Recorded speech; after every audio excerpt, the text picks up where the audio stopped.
Harvey, Steve Harvey, who is a very wealthy man, very intelligent man. Steve Harvey made a comment that I saw, and I meant to address this, and I want to address it today. There's a comment that Steve Harvey made in a motivational speech where he said that rich people don't sleep 8 hours a day. He said rich people don't sleep 8 hours a day. They just grind. Sometimes they pull all-nighters. And I'm going to kind of talk about that a little bit and dispel some myths related to success and sleep. So get comfortable, buckle up your seatbelt. We're going to get started on the Black Financial Channel right now.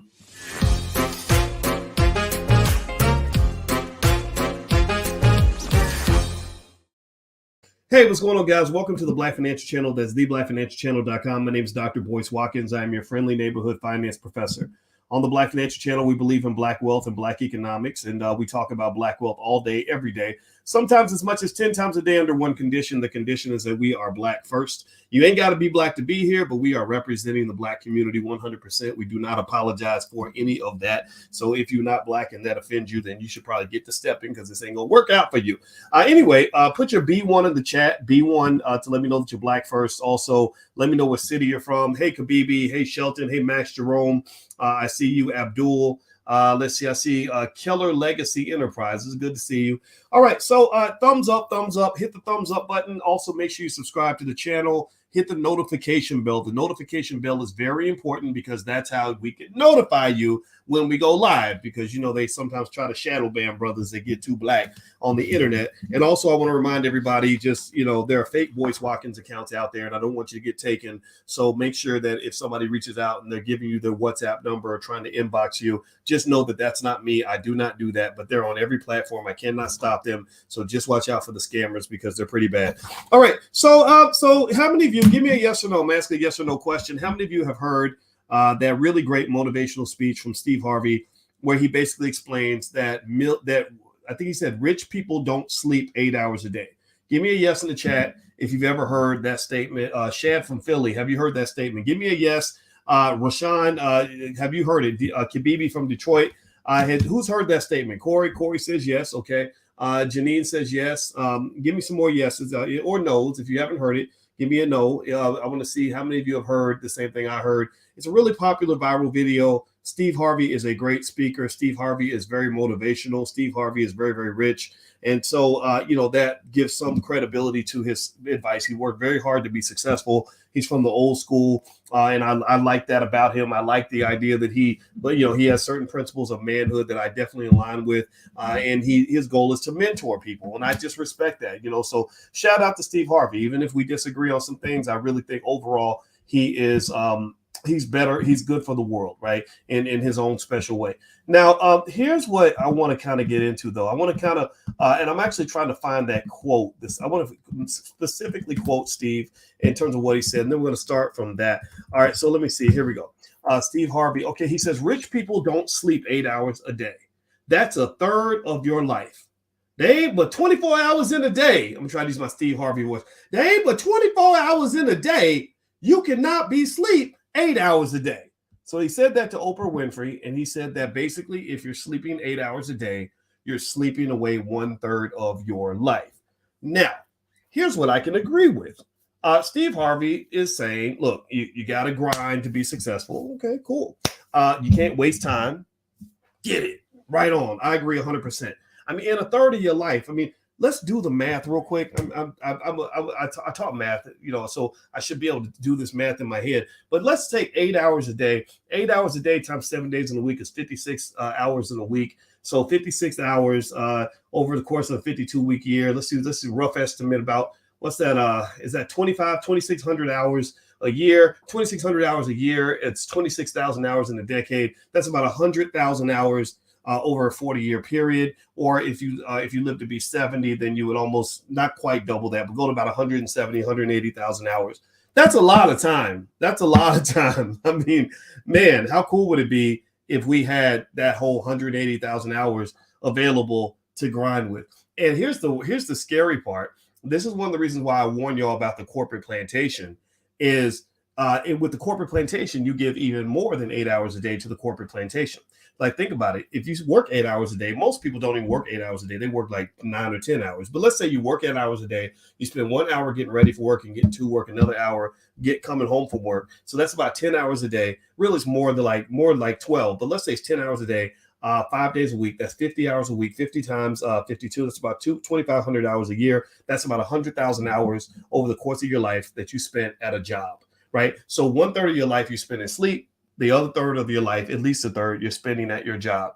Tell me, are y'all processing what I'm saying? Give me a yes if you get what I'm saying, if you can understand how depressing that is. Just that thought that literally you're losing a good 2/3 of your life before you even get a chance to even enjoy anything. You spend more time at your job than you spend with your kids. You spend more time at your job than you spend with your spouse. You spend more time at your job than you spend with other Black people. You spend more time at your job with those pasty SOBs who treat you like the N-word every single day. Because why? Well, because nobody left you an inheritance. Nobody taught you economic literacy. Nobody taught you nobody started investing for you in the stock market when you were a kid. Because if they had, you'd have $250,000 in the bank, which means you could quit that job, but you can't. You can't, because people just left you with nothing. This is why financial literacy in the Black community is so important. And this is why we're not going to do that to our kids. Give me a yes in the chat before I move on. Give me a yes in the chat if we can agree that we're not going to sell our kids into corporate slavery. Give me a yes in the chat if you promise me that you're going to do your best not to set your kids up for really the gulag. Like, that's what the gulag, the corporate concentration camp. That should be the CCC, the corporate concentration camp, is where they get you locked down because you ain't got no inheritance, no wealth, no financial literacy, no business, no side hustles, no other streams of income, and a pile of student loan debt. Kaboom, you a slave, man. You are a slave. You're not Kunta Kinte style. Kunta Kinte was a different kind of slave. That was a more brutal form of slavery. We know that. Shout out to our ancestors and their sacrifice. But slavery is basically when you can't do what you want to do, right? I know 45-year-old people who have to ask permission to go to the bathroom. Like, that's got to be so. That's very degrading, right? I'm not making fun of you. It's what it is, right? Our kids don't deserve that. So we're gonna do better. Things like the $5 a day investing plan that I show you for free on my website, or if you want it in a book you can actually hold, you can go to Amazon and look up Dr. Boyce Watkins $5 a day investing plan.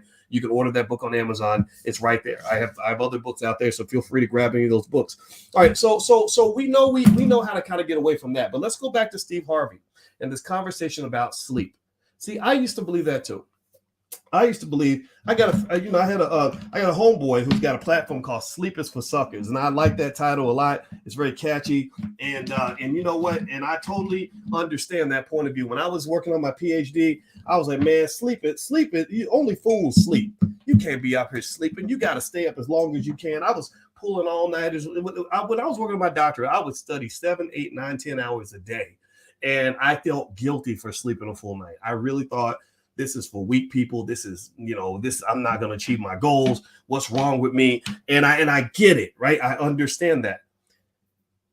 But then I started noticing a couple of things. When I was in college, I had this job where I would stay up. It was a graveyard shift job. It was a perfect job. It was at University of Kentucky, and I worked the front desk. And I had lots of crazy stories of drunk white people coming through the door, and they would sign in and call me the N-word or whatever. Like that poor little girl at the University of Kentucky who got attacked by the white girl because she was half drunk. Like, that was me. I was her 25 years ago because I had that exact same job in that exact same dorm. It went viral. Some of y'all saw it. But anyway. And what I noticed was that when I did not get to sleep at least 5 hours, I could not get back in sync. Has anybody ever worked a graveyard shift and just noticed how your body feels when you haven't really slept like a certain number of hours? Things just don't work right. I remember noticing, I said, why are my knees cold? Like, my knees would get cold. My nose would be cold. I would sneeze a lot. I would catch colds. I would sweat for no reason. I didn't understand. I was like, my body feels like I'm just dysregulated. I just don't understand. But at the same time, I was a young squirrel trying to get a nut. I was out here trying to hustle, trying to be somebody in the world. So I was like, okay, I got to fight through it. You got to fight through it. You got to fight through it. And my perspective has changed, right? I fought through some of it. I achieved a lot of goals. But as time went on, I'm going to tell you the truth. I started getting to the point where I said, man, I'm not going to miss no sleep over this. I can't do that because when I was missing sleep, I wasn't happy. I felt like absolute shit. It just wasn't fun. You know, and what fun is it to be successful if you hate your life the entire time? If you're just completely stressed out, your mental health is gone, you're grumpy as hell, you're tired, you're not focused, whatever. Right. So that was my journey in terms of saying, okay, is there a way I can get plenty of sleep and still be successful? Well, I can proudly tell you that for the last 25 years, I not only sleep 8 hours a night, I take at least one nap every day, maybe two. In fact, if they offered me a job, I kid you, I promise, I put this on a stack of everything. I put this on everything. I put it on a stack of Bibles.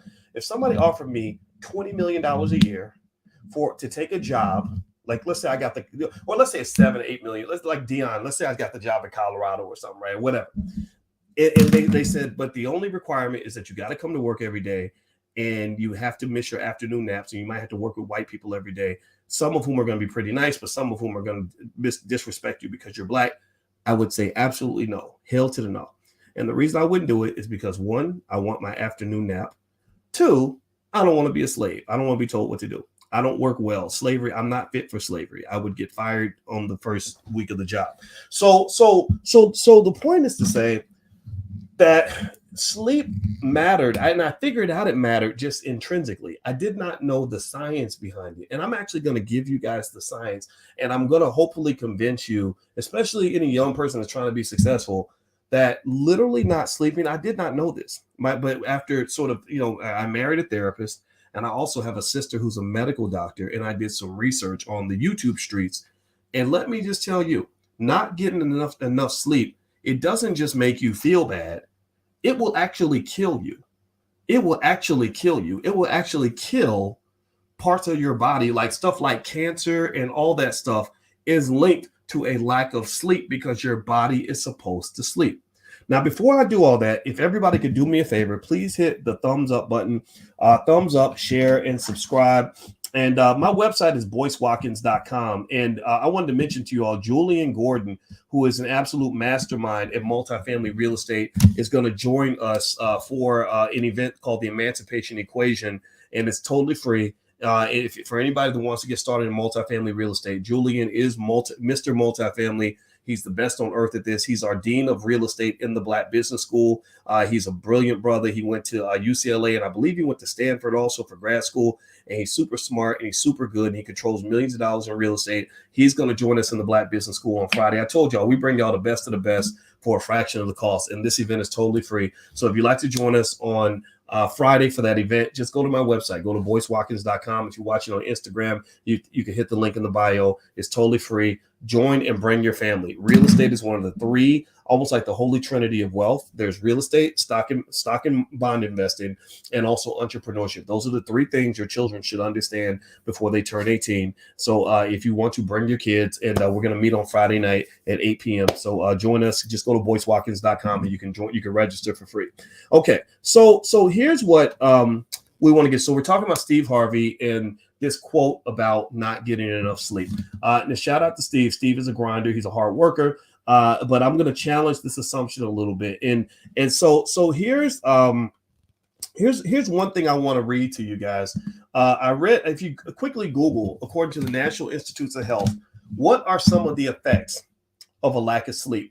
And as I read each one, I want you to give me a yes in the chat if you know a black person or a white person, because everybody ain't got to be black. Just so y'all know, we don't hate nobody. We ain't got time to be hating people. If you know somebody who suffers from any of these ailments, okay, y'all ready? Okay. So according to the National Institutes of Health, sleep deficiency can be associated with heart disease. Give me a yes in the chat if you know any black person who has struggled with heart disease, had a heart attack, whatever, or maybe even not stroke. I guess that wouldn't. I don't know if that could be connected to heart disease. Anybody know a black person that struggled with heart disease? Maybe had a heart attack, something like that. Okay. Kidney disease. Anybody know a black person that's had kidney failure? Give me a yes in the chat if you know a black person whose kidneys did not do what they were supposed to do. I know somebody just this week, a 30-something-year-old relative of mine, announced that his kidneys have failed, and we're very worried about him. How about high blood pressure? Anybody know any black people Anybody in your family, your friends, anybody that is struggling with high blood pressure? That's probably damn near everybody. Half people in this chat probably deal with high blood pressure. I've battled high blood pressure. Okay. What's the all right? Anybody know? Give me a yes if you know. These are all associated with sleep deficiency. Okay. This is the whole idea, like you don't sleep, sleep is for suckers kind of mindset. Okay. So let's see. What's another one? Anybody know a black person struggling with diabetes? Diabetes. Any diabetes? Anybody know a black person who got diabetes? They probably make about 10 billion a year selling diabetes medication just to black people alone. Just to black people alone. Because they get you hooked on that sugar early, man. I didn't even know until I got older how deeply sugar is linked to cancer. Like that scares me because we've been on that sugar crack pipe since we was 4 years old. In the projects, drinking Aunt so-and-so's delicious Kool-Aid, right? All right, so let's see. What else? Give me a yes or no. Obesity. Anybody know any obese black people? Anybody know somebody that struggles with obesity? Or if you struggle with it yourself, you can put a yes in the chat. These are all symptoms of a lack of sleep. Does anybody know? The last one is depression. Does anybody know any black people that struggle with depression? Give me a yes or no if you or someone you know has struggled with depression or any related mental health issue. Okay, so let's circle back. Let's make this like kind of a full circle kind of thing. And this is my point. And my point is not to sit around and say Steve Harvey is a dummy. I'm not saying Steve Harvey's a dummy. He's not a dummy. He's very smart. He's very smart. But also remember, Steve Harvey he's not a medical doctor. You got thousands of black medical doctors that you ignore because we listen to the entertainers a little bit too much. I think the entertainers should have their voice for sure. White people put them on a big pedestal and everyone hears them. But remember, you've got millions of really intelligent black people who have a lot of skill that should also be listened to. And I just will have to stop to draw the line. I made D.L. Hughley a little bit upset. I heard he said some things about me on his radio show. I didn't even listen. I don't listen to banter like that. But D.L. got a little bit upset because I said that I don't think D.L. Hughley is qualified necessarily to be a primary spokesperson for black people on political issues. Now, if we were having Kings of Comedy Part 2, he should be on stage, not any of us, because he's a brilliant comedian. I mean, he's really that good. He's good at what he does. But he's not a diplomat. He's not a political scientist. He's not any of those things. So he shouldn't be a primary voice on politics. I get it. His platform is big, and there are some entertainers that want to use their platform for what they feel is the right thing. But unfortunately, they aim for the entertainers because they know the entertainers are not trained at the science. They know the entertainers they're not the scholars. They're not the thinkers. So what they'll do is they'll say, if we want to exploit the black community, let's push and mute the voices. Let's censor the scholars and the thinkers. Let's censor the smart people, and let's put the clowns on top. And when I say clown, and I call DL a clown, he has to agree with me because that's what a comedian is. Am I right? I mean, is a comedian not similar to a clown? I mean, that's what you do. You get in front of people and you tell jokes. And that's wonderful when the time is right. But the clown should not be the scholar. The clown is not the leader. The clown is not the king. Those are two separate responsibilities. And we need to have a little more delegation in our community in order to understand how to move forward, because we're not moving forward. Because when Joe Biden says, I want to have an interview with black people to talk to them about the issues that matter to black people. Well, who do I want to talk to? Well, do I want to talk to a thinker and a scholar, somebody who's really going to challenge me? No, I'm going to talk to Cardi B. He interviewed Cardi B. He had an interview with Cardi B, and Cardi B was representing the black community, even though she ain't even African-American, and she was doing exactly what you would expect Cardi B to do. She was, asking her little stupid questions because, she's probably scared that they're going to lock her up, because remember, she got those charges over here, poor thing. And so my point is to say at the end of the day, you got to be real careful about being overly influenced by entertainers, because a lot of entertainers will give you bad advice. Entertainers, they give all kinds of it. They give financial advice, they give therapy advice, they give medical advice, and when it's the wrong advice and you end up dying or your life goes to shit because you're listening to the wrong people, well, you have to step back and ask yourself, was I getting advice from the expert, or was I getting advice from somebody who just got put on a big platform? Because think about it. Would you ask me, if you're trying to become a professional comedian, would you come and ask me to show you how to be a professional comedian? What would happen if I tried to teach y'all how to be a comedian? I don't know how to be a comedian.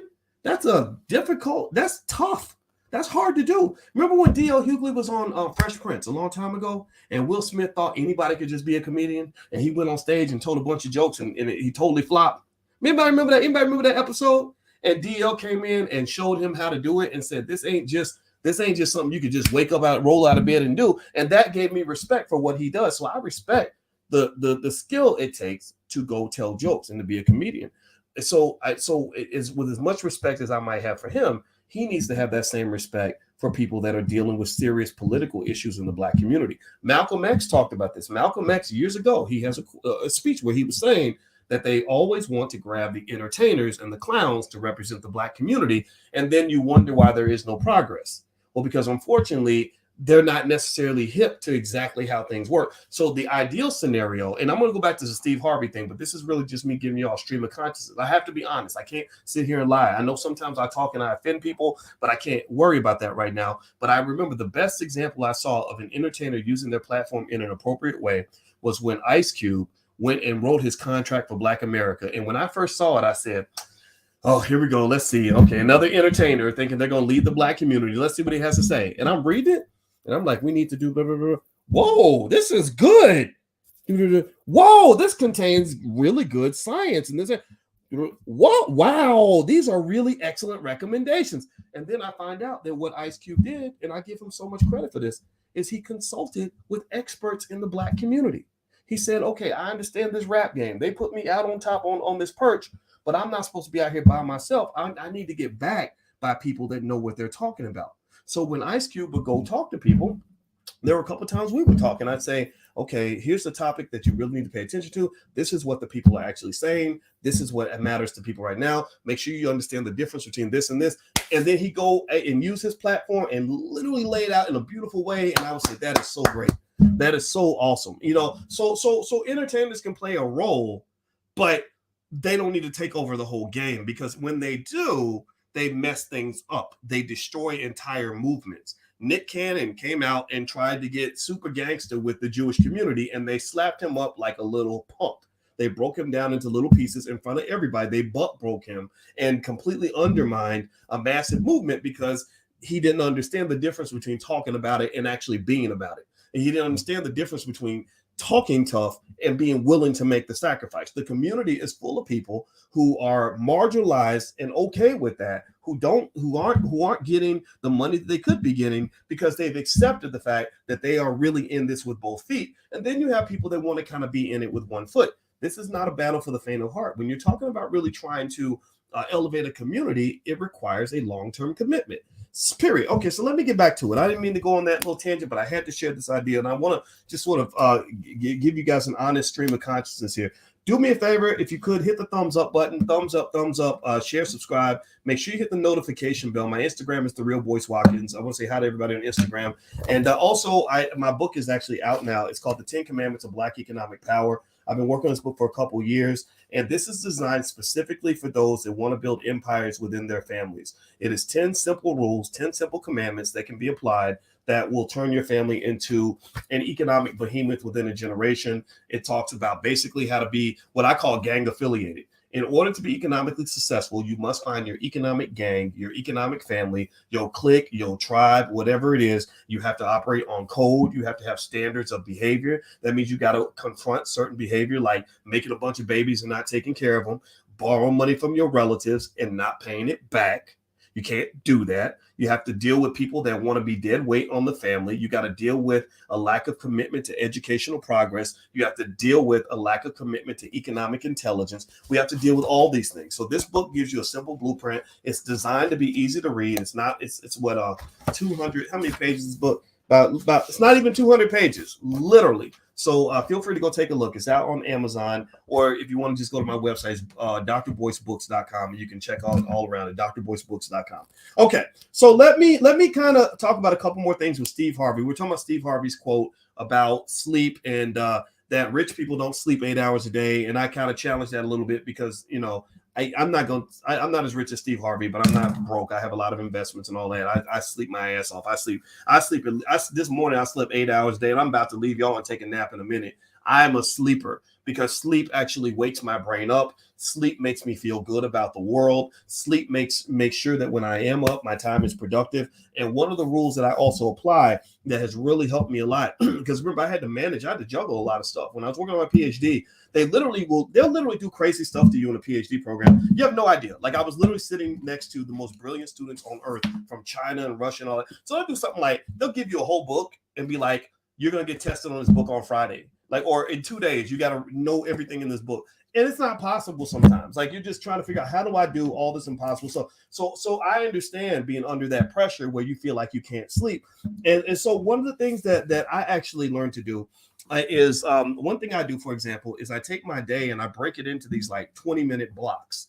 These 20-minute blocks, and I account for what I do with all my 20-minute blocks, and I budget them just like you budget money. Right. I say, okay, I got 20 blocks to work with, 20-minute blocks to work with, 20, and I'm going to do 20 things today that are going to improve my life in a certain area. And then what I also do is I limit the things that matter to me. I have 5 things on a list every year that I make that are the most important things in my life. These are the 5 things I take care of no matter what. So it might be running my business, taking care of my health. You know, me and my wife are into a fitness thing. We're trying to really get in shape. So health is important. Spending time with the kids, little things like that, right? And what happens is I then make a rule. I say anything that's not on this list of 5 is going to probably get pushed to the side. It's probably going to get pushed to the side. And that's why, for example, if somebody comes up to me with something that's not on my list of 5 top priorities, then you might be waiting a whole year to get a 5-minute conversation with me, because I'm handling the big things first. I'm making sure that my priorities get handled first. I also know that there's 8,760 hours in a year. I protect my energy like crazy. When I'm working, I turn off my phone. I don't want to hear no buzzes, no beeps, no nothing. I don't let my phones and social media control me. I go in for a while, I do my thing, and then I shut it off and I go live my life, right? So little rules in terms of time management are what will allow you to be successful and productive. I have so many people that think I work my ass, so they think I don't stop. They're like, Doc, do you ever sleep? You never sleep. It's like, yeah, I sleep more than you do. I just know how to automate. I know how to delegate, and I know how to manage my time. Like, when I'm in it, I'm in it. When I'm not in it, I'm out. Right? That's it. It's not a lot of stuff that's just like fluff stuff. Or if I have a meeting, it's like, okay, what is the purpose of this meeting? If I can't see a purpose of this meeting that helps me achieve one of those 5 goals, then I'm not doing the meeting. I'm calling my assistant, like, hey, can you take this meeting? Because I ain't got time. I don't have the time for a 10-minute call, because it's going to be a 30-minute call, and then I'm going to be pissed off because I had to miss my nap over something that isn't helping me get closer to the final objective. And I play video games. Yeah, somebody said that. Yes, I love it. I play Call of Duty, and my son taught me how to play, and I love it, and I'm really good at it now. So the point of the matter is to say that really I learned that there are so many valuable resources that you have in your life, we have in our lives, that have nothing to do with money. See, we get caught up, we get distracted by the money. I know the money really well. I'm a professor of money, right? I understand money really deeply. And one of the things I understand about money is that sometimes we give the money too much attention, and we forget about the wealth, because sometimes the wealth is different from the money. So ultimately in life, there's 3 general areas of life that measure quality of life: health, wealth, and relationships. Health, your physical and mental health; your wealth, which might be income and financial security, let's say, and then your relationships with the people that matter to you. Do you have healthy relationships? Are you managing those relationships properly? Are you investing in those relationships? Are you creating proper boundaries? And the more I started thinking that way, the more I realized a couple of things that really helped me align to success in my own personal so-called success. One was, most of us as Black people need therapy. That's why I started hanging out with therapists. In the Black Business School, we created the first ever Black financial therapy department. It is the first one that I have ever seen. I've never seen a university that has a Black financial therapy department. My wife is the one who inspired me to think about this, because as I started talking to her about trauma and triggers and relationship management and all that, I said, I understand part of the reason that Black people are going broke. Our relationships fall apart. You got black men murdering black men. You got black women that hate black men. You got black men that hate black women. You got black men that don't want to take care of their kids. You got black folks starting businesses and then they end up stabbing each other. Like all kinds of crazy stuff happens, and it all links back to trauma. It links back to things that happened when you were a kid that just kind of disrupted your view of the world. So my first thought was like, okay, we all need therapy, including me. So I do. I'm very proud. I will openly state that I talk to my therapist all the time because I love having somebody that can look at me from the outside in and say, okay, boys, these are some things we got to work on. Or I might be in a conversation and I'll text her and say, I really want to cuss this person out and slap them. Can you help me find a better way to handle this so I don't ruin this relationship? Like we all go through this, right? So if you don't have that outside entity kind of helping you see yourself in a different way, then you're going to keep making the same mistakes over and over and over again. So as a good business investment for you to make right now, if you have the bread, is get yourself a damn therapist so you can deal with all the crap from your childhood that's making it hard for you to do basic things like get along with your husband well enough for you to build a business together, or for you to be able to connect with your kids in an appropriate way, or for you to be able to start something with other people and make that work. The second thing I realized is that time management is everything. Like the best thing I learned when I was in college, I realized that's when I found out I was pretty good at time management. I started when I was 19 years old, and I started by figuring out that there's 167 hours in a week. Is that right? Is that the number? Like 24 times 7, is that 167? Did I get that number? 168. I'm sorry. There's 168 hours in a week, right? So I was trying to figure out how to do well in college because I didn't belong in college. I had terrible grades in high school. And a lot of people will flunk out of college because they would just party and stuff. So I thought that going to the parties would cause me to flunk out. So I didn't want to go to the parties. But then I realized it wasn't the parties that caused people to flunk out. It's that they weren't doing anything in between the parties. Like they would go to the parties and they wouldn't do any studying in between the parties. So because I remember doing the math, I was like, okay, there's 168 hours in a week. I could sleep 8 hours a day. That's 56 hours of sleep time. That's 112 hours left. If I go to class, say 15 hours in a week, 112 minus 15 is 97. If I work a job for 40 hours a week, I work a full-time job, by the way, full-time job. I still got 57 hours left. That's 57 hours I can totally waste. But that's literally like 8 hours a day I could just throw away. And like I could sleep, I could watch TV, I could hang with my girlfriend, I could go play basketball. I could do everything. I could go to every single party on campus and still still do well in school. I still have 57 hours to knock out my studying and still live my life, right? So when I saw it that way, it got me to the point where I started budgeting my time. And that same time budgeting system that I used at 18, 19 years old is the same one I use now. I still use that same type of system. And because once you realize how much time you have available to do all the things you have to do, and then you realize how important it is to shed off the fat, get rid of the BS that you're wasting your time on, you'll be amazed at how productive you can be, right? So that time management, time awareness is just like money management. It's the exact same thing, except time is more valuable than money, because once you lose time, you never get it back. Like a lot of y'all feel like, okay, I'm young. I got the rest of my life ahead of me. I'm 25 years old. No, I was 25 too. And then you'll be 35, and then you'll be 45, and then you'll be 55. And what will happen is that time will never go backward. You will never, ever hit an age where you start getting younger. Every step, every time you move to the next stage in life, people are going to look at you. One day you're going to hit 35. They're going to start calling you ma'am and sir, and it's going to freak you out. And then you're going to hit 45, and you're going to have adult kids that act like you were never young. And then you're going to hit 55, and then people are going to send you AARP shit in the mail, and you're going to be like, what the hell is this? I'm not supposed to get this. And then you get older, and the next thing you know, everybody around you starts dying and getting cancer and stuff like that. And then it's over, game over. So you can't waste time. You can't waste time. So I'm not one to agree with what Steve Harvey says about not getting sleep. I think that's fine. I think you should sleep as much as you need to. Sleep until your body tells you to wake up. But where I will get on board with the hustle energy that I respect Steve Harvey for having is I'm just here to tell you, man, you cannot waste time. You cannot waste time. You can't even waste today. If you do use time, it's got to be an investment. It's got to be something that's going to help you become more efficient or get closer to that goal that matters to you. It doesn't have to just be financial. It could just be relating to your kids or whatever. But literally, when I'm thinking about my time, I protect that time My most valuable resource is not the money in my bank account. And I got a little bit of money in the bank account. I got some money. No, my most valuable resource is my time and my energy and all these things that money cannot buy. So do not put yourself in a position where you're falling for some of this nonsense that's out here. There's a lot of stuff. The internet. I'll give you an example. I'll give you a concrete example. This is me telling you the truth. Do you know how many YouTube videos have been made about me in the last like 10, 12 years? Do you know how many people have there are people who have built entire YouTube channels basically saying, I hate Boyce Watkins, and Boyce Watkins is a bastard, and he's saying things that they don't know nothing about, whatever. Literally. Guess how much time I have spent watching any of those videos? I don't even watch 30 seconds of it.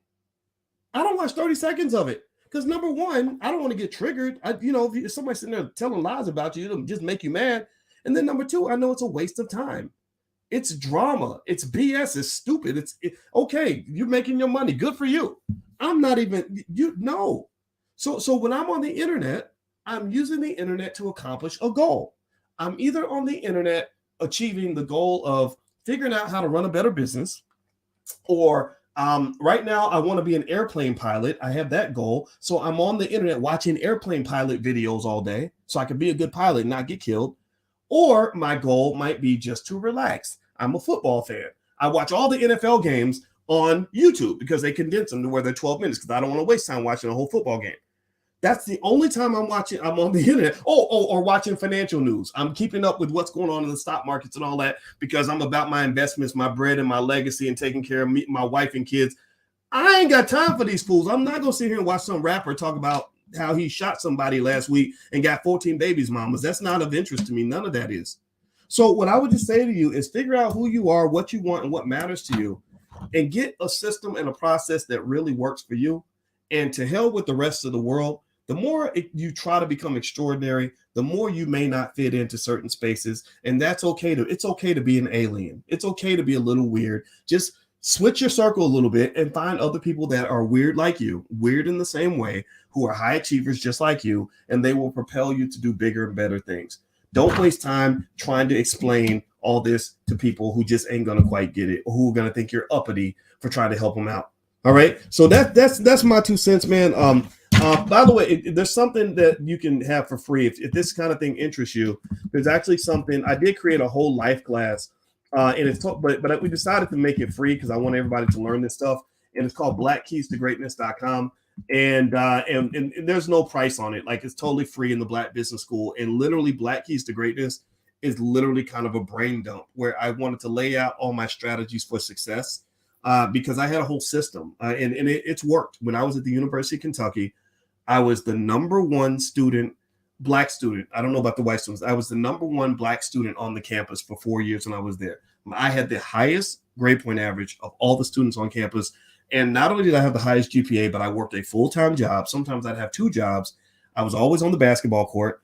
And I also, I would take extra classes. Like, I wouldn't just take 15 hours or whatever. I wanted a challenge. So I would take 21 hours, 26 hours, whatever, right? And people didn't understand. Nobody could understand how in the world do you find the time to do all this, like, and make such good grades. And they didn't understand. I figured out the secret to time management. If you get time management mastered and time awareness and consciousness down, you'll blow people away by being incredibly productive, and they won't understand how you're doing it. It'll look easy to them. You'll make it look easy. So learn how to manage your time. That's my message for today, and that way you can sleep your 8 hours and still be good. No disrespect to Steve Harvey. I like him, for the most part, but that's a piece of advice that I think is not good, because I mentioned to you guys earlier. I'll just read them again real quick. Here are the symptoms that are linked to sleep deficiency: heart disease, kidney disease, high blood pressure, diabetes, stroke, obesity, and depression. I don't want you to have any of those things, because you remember, life is about health, wealth, and relationships for the most part. If you are so busy on your grind trying to get wealth that you do not take care of your health, then you will lose all your wealth trying to go unsuccessfully get your health back.